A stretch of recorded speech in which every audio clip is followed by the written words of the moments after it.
वित्त मंत्री निर्मला सीतारमण ने बजट पेश किया है। बजट के तमाम पहलुओं पर बात करने के लिए हमारे साथ हैं रिजर्व बैंक ऑफ इंडिया के भूतपूर्व जीएम श्री अशोक मट्टू जी। हम इनसे जानेंगे कि बजट के कौन से खास पहलू रहे और देश की जनता के हित में क्या क्या बजट के में रहा।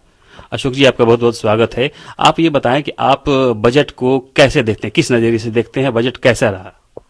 देखिए, कोई भी किसी भी चीज की हम समीक्षा जब करते हैं या जैसे बजट की करें, हमें सबसे पहले बैकग्राउंड देखना पड़ता है कि किन हालात में ये बजट दिया गया था। इसके पीछे 2 साल जो गुजरे पेंडेमिक के, उसके मद्देनजर देश की अर्थव्यवस्था में क्या क्या घटनाएं दुर्घटनाएं हुई, लॉकडाउन लगे, प्रोडक्शन में इकोनॉमिक एक्टिविटी का लॉस हुआ, टाइम पीरियड का लॉस हुआ।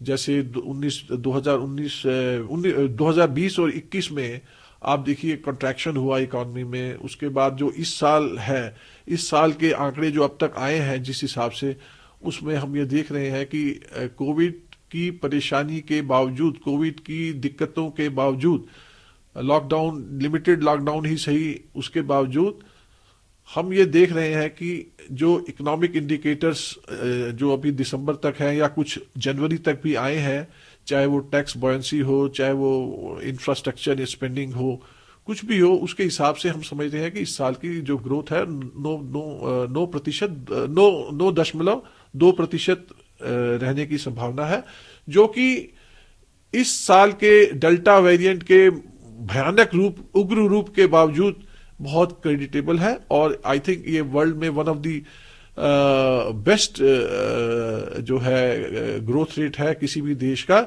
ये इसके लिए मैं इस सरकार को सबसे पहले मुबारकबाद देना चाहूंगा कि उन्होंने जो बीच में पैकेज दिए इंडस्ट्री को, चाहे वो प्रोडक्शन लिंक इंसेंटिव हो या और भी कई पैकेज दिए, डेट रिलीफ दिया या मोरेटोरियम दिए, कुछ भी दिए, सरकार का एक फॉरवर्ड लुकिंग अप्रोच होने के कारण जो कोविड महामारी का जो इम्पैक्ट है 2021-22 में, उसको कम हो पाया।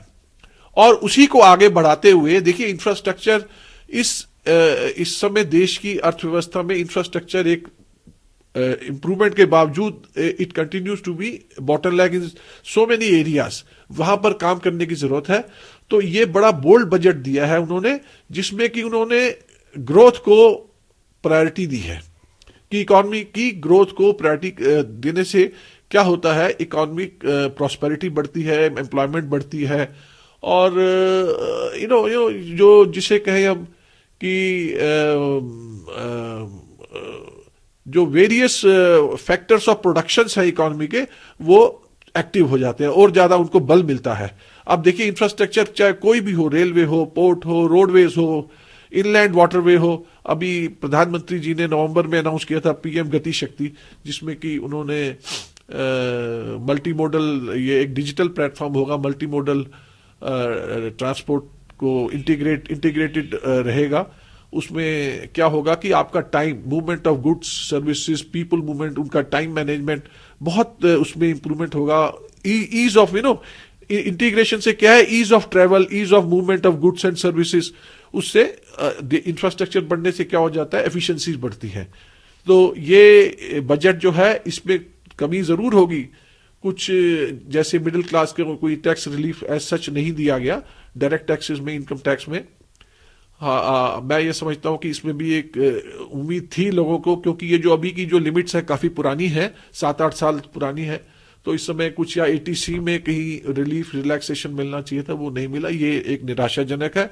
दूसरा क्या है निराशा इसमें कि इसमें कंज्यूमर जो है ना, एक प्राइवेट इन्वेस्टमेंट जो आती है वो कंज्यूमर डिमांड से आती है। अभी तो गवर्नमेंट ने हैवी लिफ्टिंग की है, खुद स्पेंड करके गवर्नमेंट ने हैवी लिफ्टिंग की है इकोनॉमी में। पर प्राइवेट इन्वेस्टमेंट आने से कब आएगी, जब कंज्यूमर डिमांड ज्यादा होगी। कंज्यूमर डिमांड मींस कि कंज्यूमर के हाथ में सरप्लस होगा, टैक्सेस में रिलीफ होता, कहीं जैसे पेट्रोलियम प्रोडक्ट की इन्होंने कुछ ड्यूटीज घटाई, और भी घटाने का उम्मीद है। हालांकि इंटरनेशनल प्राइसेस बढ़ रहे हैं, वो भी एक खतरा है इस इकोनॉमी पे। Higher commodity price means higher inflation, higher inflation means आपकी रियल वैल्यू जो है मनी की, वो कम हो जाती है। इस बजट की जो एक सबसे अहम बात यह भी है कि सरकार आरबीआई के जरिए, आप आरबीआई के एक्स जीएम भी रहे हैं, तो आरबीआई के जरिए डिजिटल करेंसी लाने की बात कर रही है। विश्व में जो क्रिप्टो करेंसी काफी प्रचलन में आ रहा है, तो ये डिजिटल करेंसी भविष्य में भारत की अर्थव्यवस्था को कितना प्रभावित करेगी? देखिए, ये जो आरबीआई है, आरबीआई रेगुलेटर है, monetary authority of the country है, काउंटर पार्टी है। जो क्रिप्टो करेंसी एज सच जो है, उसमें क्या है, उसमें हमें ये ब्लॉकचेन टेक्नोलॉजी जो है एक बड़ी सीक्रेटिव टाइप की एक्टिविटी जो मानी जाती है कि इसका हमें कोई कंट्रोल जो यूजर्स के पास कुछ नहीं है, कोई रेगुलेटर के पास नहीं है। जैसे आपके पास रुपया है तो उसकी काउंटर पार्टी आरबीआई है। आरबीआई आपने देखा होगा, लिखा होगा नोटों पे, मैं धारक को 100 रुपया या 10 रुपया देने का प्रॉमिस करता हूं। तो आप अगर कहीं आपका नोट नहीं चलेगा, आप आरबीआई को जाके दे सकते हैं। क्रिप्टो करेंसी में ऐसा कुछ नहीं है। क्रिप्टो करेंसी का साइड इफेक्ट कम करने के लिए आरबीआई खुद डिजिटल करेंसी लेके आ रहे हैं। उससे क्या होगा, ये जनता में एक्सेप्टेबल होगी, कॉन्फिडेंस होगा। हमारा भी कॉन्फिडेंस है, अभी आरबीआई ने इशू किया ना, मैं उसमें इन्वेस्ट कर सकता हूं, ले सकता हूं, ट्रांजैक्ट कर सकता हूं, कुछ भी कर सकता हूं।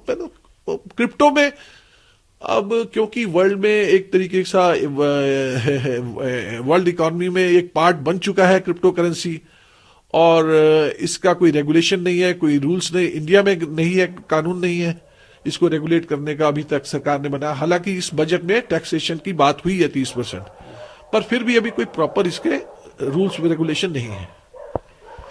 अशोक जी का कहना है कि सरकार ने भले ही इस बजट में मिडिल क्लास का नहीं सोचा और टैक्स रिलीफ नहीं मिली, लेकिन कुल मिलाकर कि ये जो बजट है देश की अर्थव्यवस्था के लिए बूस्टर है और प्रगति देने वाला है। डिजिटल करेंसी लाने का भी सरकार का ये जो फैसला है देश की अर्थव्यवस्था को तेजी देगा। कैमरामैन इमैनुअल के साथ मनीष राज सिंह।